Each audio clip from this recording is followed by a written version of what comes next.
এটা বাজানো শিখলে কেমন করে?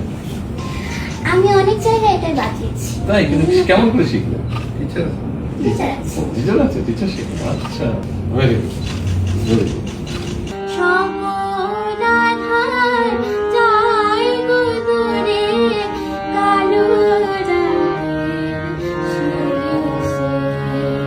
এটা বাজানো শিখলে কেমন করে? আমি অনেক জায়গায় এটা বাজিয়েছি। তাই, কিন্তু কেমন করে শিখলে? টিচার আছে। টিচার আছে, টিচার শিখলে। আচ্ছা, ভেরি গুড, ভেরি গুড। চিঠিটা কে লিখেছিল আমার কাছে? তুমি নিজে? তোমার কেন মনে হলো আমাকে চিঠি লেখার জন্য? কারণ আমার যেসব ফ্রেন্ডরা ছিল তাদের কাছে চিন্দুর হারমোনিয়াম ছিল, আচ্ছা, কিন্তু আমার কাছে ছিল না। শুধু ছিল অনেকদিন পুরাতন, অনেকদিন আগের একটি হারমোনিয়াম, পুরাতন।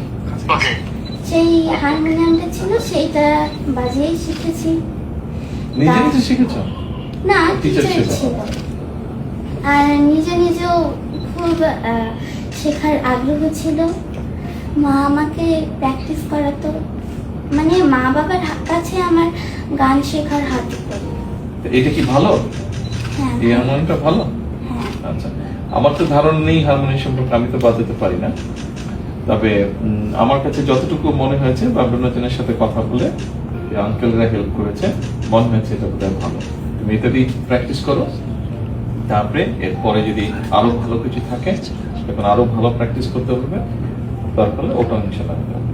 ঠিক আছে, অবশ্যই স্যার, দোয়া কিন্তু প্র্যাকটিস করতে হবে, বড় শিল্পী হতে হবে।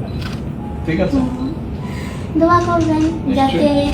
আমি এই দেশের একজন ভালো শিল্পী হতে পারি, অবশ্যই ইনশাআল্লাহ। এবং বাইরেও যেন আমার এই বাংলাদেশকে, মানে আমি যেন এই বাংলাদেশের মুখ উজ্জ্বল করতে পারি, যেন আমি এইগুলো আন্তর্জাতিক পর্যায়ে বাংলাদেশকে নিয়ে যেতে পারি। ইনশাআল্লাহ, এর জন্য সবাই আমার জন্য দোয়া করবেন।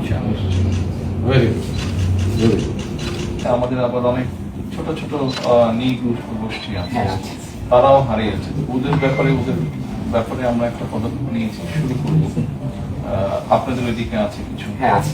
ওইদিকে আছে, দিনাজপুরে আছে, তারপরে আপনার যে সুন্দরবনে আছে, চট্টগ্রামে আছে, জামালপুরে আছে, নেত্রকোনায় আছে, ময়মনসিংহে আছে, তোমার সারা দেশে অনেক জায়গা আছে। তো ওদের কতগুলো কালচার আছে যেগুলো হারিয়ে যাচ্ছে আস্তে আস্তে। তো ওদের বাচ্চারাও জানছে না, আমরা তো জানছি না, ওদের বাচ্চারা জানছে। ওগুলোকে আমরা চেষ্টা করছি এই জিনিসগুলোকে আবার উঠিয়ে আনার জন্য। একটু সময় লাগবে, তোমাকে বড় শিল্পী আপনাদের দোয়ায় সবকিছুই হবে। স্যার, আপনি যখন দেশের দায়িত্ব নিলেন স্যার, তখন উপরে এসে আপনার হাত থেকে কিছু পাইলো? এই যে তোমার আছে পরিষ্কার